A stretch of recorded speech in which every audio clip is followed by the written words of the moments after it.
He used to come here every Thursday, the cafe on the corner with the flickering bulb that never quite got fixed. Not because the coffee was great. It wasn't. It was the way she said his name, like she was still figuring out if she should. Same thing? She'd ask. He'd nod, even if he wanted to change it, just to hear her say it again later. Her name was Mara. Mid-40s, maybe older. She owned the place, or maybe just ran it, he never asked. Some things felt better not confirmed. She remembered his order before he spoke. Black coffee, no sugar. You always look like you're about to change your mind, she said once, sliding the cup across the counter. He'd laughed softly. I think I just like the idea of being predictable. Careful, she'd replied. That's how people disappear, one habit at a time. He didn't know what she meant, but it stayed with him. That Thursday, the cafe was nearly empty. A delivery truck hummed outside, and the clock above the espresso machine ticked too loud. He watched the reflection of her moving, tying her apron, adjusting her hair, folding napkins even though there were already enough. She noticed him looking, maybe. Or maybe she didn't. He wasn't sure anymore when she looked back. How's your week been? She asked. Uneventful, he said. Yours? She smiled faintly, drying a glass. Quiet's not always bad. He nodded. The kind of nod that meant he'd replay that line later, trying to decide if she meant it for him. He checked his phone under the table, an old habit. One unread text from his girlfriend. He didn't open it. They hadn't spoken properly in days, though she still posted pictures like everything was fine. He'd seen one earlier, her in a passenger seat, someone else's car. A man's arm on the steering wheel. No caption, no explanation. Just the sunlight cutting across her face like a secret. Now, sitting here, he felt that same quiet sunlight, and the same ache, but softer somehow. Mara leaned over the counter, setting down a small plate. You didn't order that, he said. I know. You just looked like you could use something warm that wasn't coffee. A slice of banana bread, still steaming. He watched the way she placed it, carefully, like she didn't want to disturb something between them. Thanks, he said, his voice smaller than he expected. Don't mention it. She turned to refill the sugar jars, her sleeves sliding up just enough for him to notice the faint scar near her wrist.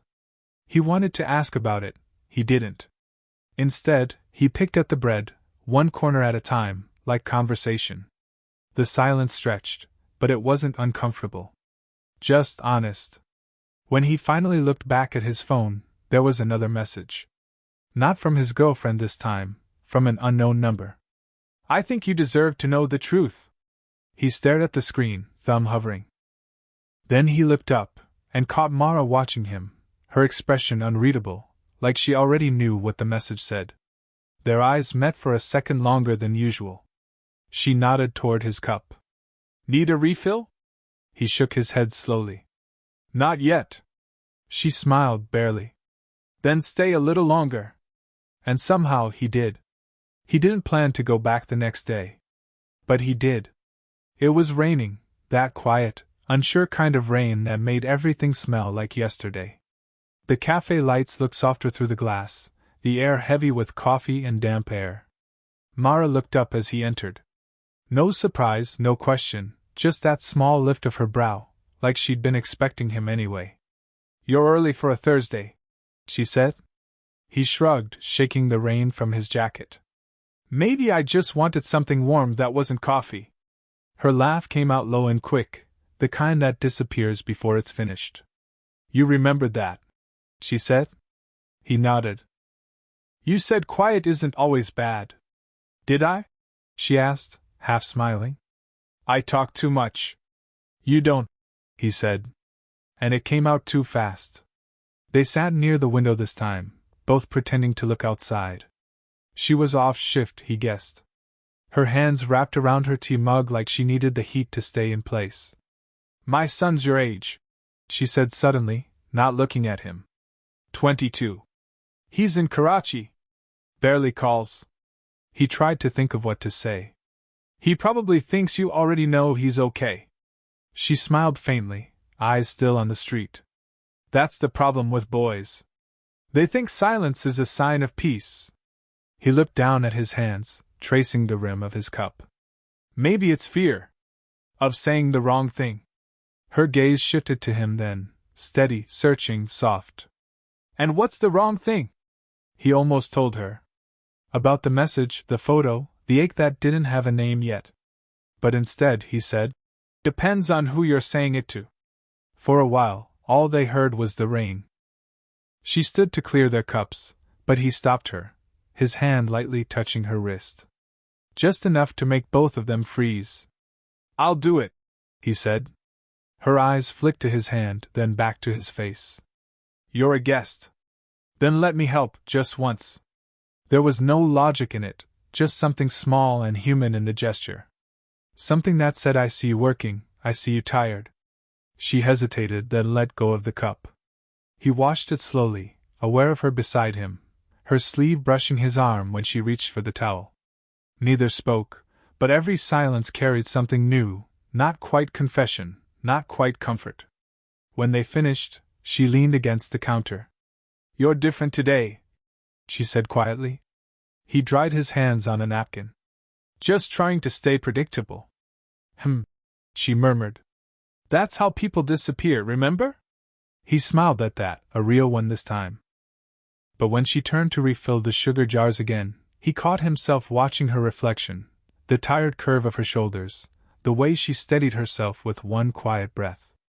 Later, he would think, I don't know why that moment stayed with me, maybe because it felt like someone finally saw me. And maybe, just maybe, she felt the same. He hadn't seen her in 4 days. Not that he was counting. But the days felt longer, the coffee colder, the silence heavier. When he finally walked into the cafe again, she wasn't behind the counter. Someone else, a younger girl, smiled and said, She's in the back. He nodded, ordered something he didn't taste, and sat by the window anyway. The rain had stopped, but the glass still held the ghost of it. Then she appeared, hair tied loosely, sleeves rolled up, carrying a small box of supplies. She paused when she saw him. Just a pause, half a second, but it said everything. You again, she said softly, setting the box down. You sound disappointed. I sound surprised. He smiled faintly. Same things sometimes. She didn't answer, just picked up a rag and began wiping a clean table. There was something different today, quieter, heavier. She wasn't meeting his eyes. Her movements were smaller, more careful. You okay? He asked finally. Long morning, she said. Supplier issues. My own fault. He waited. She didn't elaborate. I can come back another time, he offered. No, she said quickly. Then softer. No. It's fine. Stay. He did. For a while either spoke. He watched her hands, the way she twisted her ring, adjusted it, then slipped it off entirely and placed it beside the napkin holder. He wanted to ask, Are you still married? But he didn't. The question hung there anyway, like a sound only they could hear. A bell rang as someone entered, a man in his late 40s, sharp shirt, easy smile. He leaned across the counter, too familiar. Mara straightened immediately. You're early, she said, voice shifting, lighter, almost professional. Meeting nearby, the man replied. Thought I'd steal a coffee and say hi. He caught the glance she threw him, not long, just enough to tell him don't make this harder. He nodded, stood, left his cup half finished. I'll get going, he murmured. But before he could reach the door, the man laughed. Hey, Mara, he one of your regulars. She hesitated. Too long. Just a neighbor, she said finally. He felt that word land, neighbor, plain and small and distant. He forced a smile. See you around. Outside, the air was cold. He walked halfway down the block before hearing her voice behind him. Wait. He turned. She stood in the doorway, arms folded, eyes searching for something she couldn't name. You didn't have to leave like that. You didn't have to call me that, he said quietly. She looked down. It's easier that way. He stepped closer, close enough to smell the rain still in her hair. Easier for who? Her breath caught. For a moment neither moved. The world seemed to lean toward them, just slightly, as if something might finally break. Then she whispered, "Don't." And he didn't. But the distance between them felt smaller than it ever had. It was late when she closed the cafe. The lights were half-dimmed, the world outside blurred with mist. He was still there, helping her stack chairs without being asked. Neither had mentioned that day, the neighbor day. It lived between them, quiet and sharp. "Don't you have somewhere to be?" she asked, half a smile under tired eyes.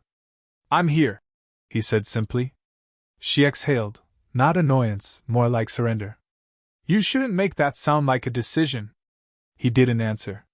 Just turned a chair over, the scrape of wood on tile filling the space. When they stepped outside, the air smelled like wet pavement and cooling engines. She locked the door, keys jingling softly.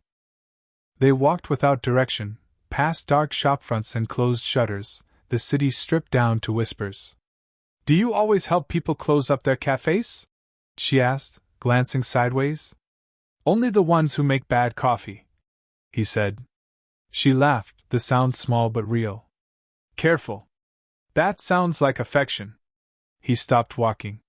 "Maybe it is." The words hung there, too plain, too unprotected. She looked at him then, really looked. "You shouldn't say things you'll wish you could take back." "Who says I would?" Her face softened. "Because you're young. And you think wanting something means you can keep it."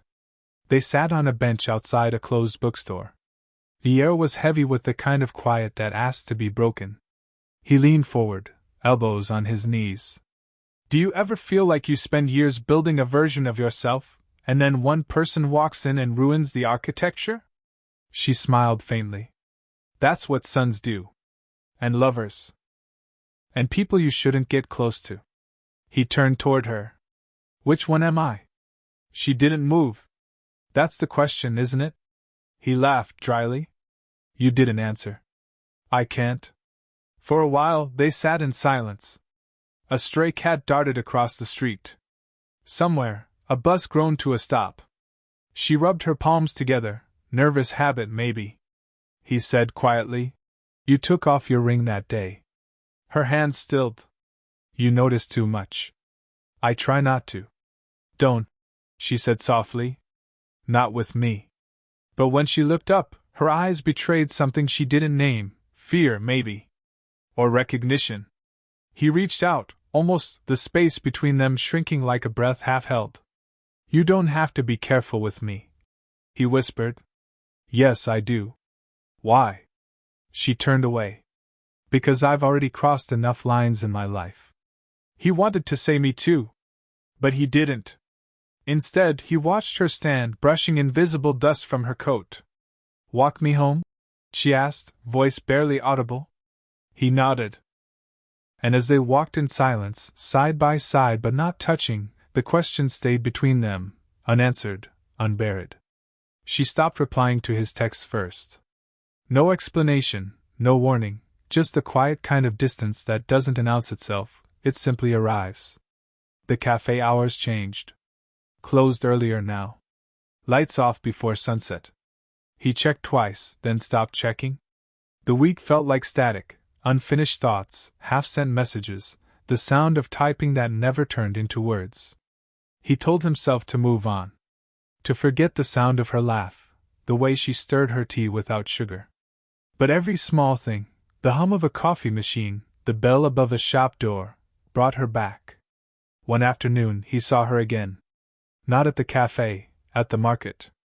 She was standing near a fruit stall, talking to someone. A man. Older, maybe her age. They were laughing about something, easy and familiar. He almost waved. Almost.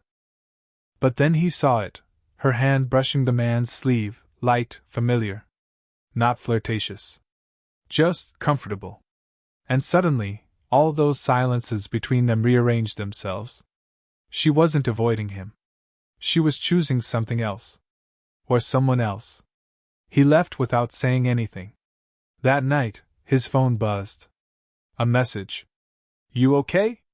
No name, but he knew who. He stared at the screen for a long time. His thumb hovered, then stopped. He typed, I saw you today. Deleted it. Typed again, do you ever think about that night? Deleted it. Finally wrote, I'm fine. Didn't send that either.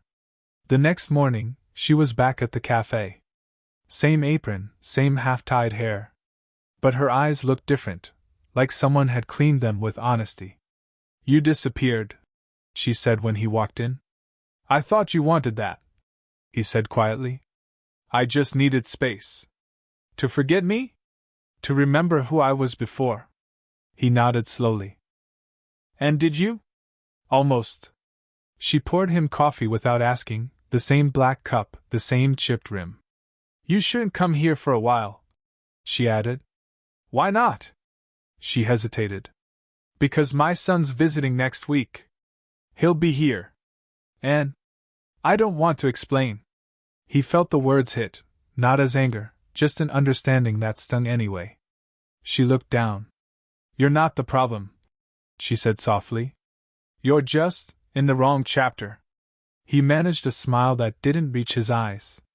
I've always been bad with endings. Then make this one clean, she said. He nodded, left money on the counter, and walked out before she could look up again. Later that night, he opened their old chat. The cursor blinked in the empty box like it wanted to say something for him. He typed, I didn't feel heartbroken. I felt paused. Like life forgot to finish the sentence. He read it twice. Then locked his phone and didn't send it. The message sat there, unsent, unseen, but heavy enough to feel real. He didn't expect to see her again. 2 weeks had passed since the message he never sent. The cafe stayed closed for repairs, or maybe for distance. Either way, it worked. He almost stopped reaching for his phone at red lights. Almost. Then, one evening, as he was walking home, he saw her sitting on the steps outside the cafe, apron gone, hair loose, a thermos beside her. For a second, he thought about walking past. Pretending not to see her. Pretending he'd already let go. But she looked up first. You're avoiding me, she said. He managed a half smile. You told me to. I didn't mean forever. He sat beside her, careful not to sit too close. The metal railing was cool beneath his hand. The air smelled like rain again, always rain. You could have texted, he said finally. I could have, she agreed. Why didn't you? She looked down at her hands. Because I didn't know what to say without making it worse. He nodded. It's already worse. That made her smile, small, tired. You're too young to sound that certain. I'm not sure about anything, he said. Except that this mattered. She went quiet. The kind of quiet that has a heartbeat. After a long pause, she said, You remind me of how I used to be before everything got complicated. Before I started worrying what people would think. He turned to her. And what do you think? She exhaled, looking up at the fading sky. That I like being seen again. And I hate that it came from someone who shouldn't have had to carry that for me. He let the words settle. You didn't ask me to. No, she whispered. But you stayed anyway. He almost reached for her hand, almost. It wasn't about saving you, he said quietly. It was just being there. Her voice softened. That's what makes it hard. The streetlight flickered on, painting their faces in uneven gold. She leaned back, closing her eyes. He left, she said suddenly. Who? My son. Early flight. I didn't tell you that to get sympathy. I know. She looked at him then, her expression stripped of everything she usually hid behind. You changed something I didn't think could change anymore. And that scares me. He swallowed, unsure what to do with his hands, his words. Maybe it's okay to be scared. Maybe, she said. But fear has a way of pretending to be wisdom. He smiled at that. Then what's this? She thought for a moment. Something that will hurt if we keep pretending it doesn't exist. He nodded slowly. So what do we do? She turned toward him, eyes soft, unguarded. Then, quietly, we stop before we ruin it. He looked at her, really looked, and for the first time didn't try to fill the silence. Then she smiled, a small, human smile. Okay?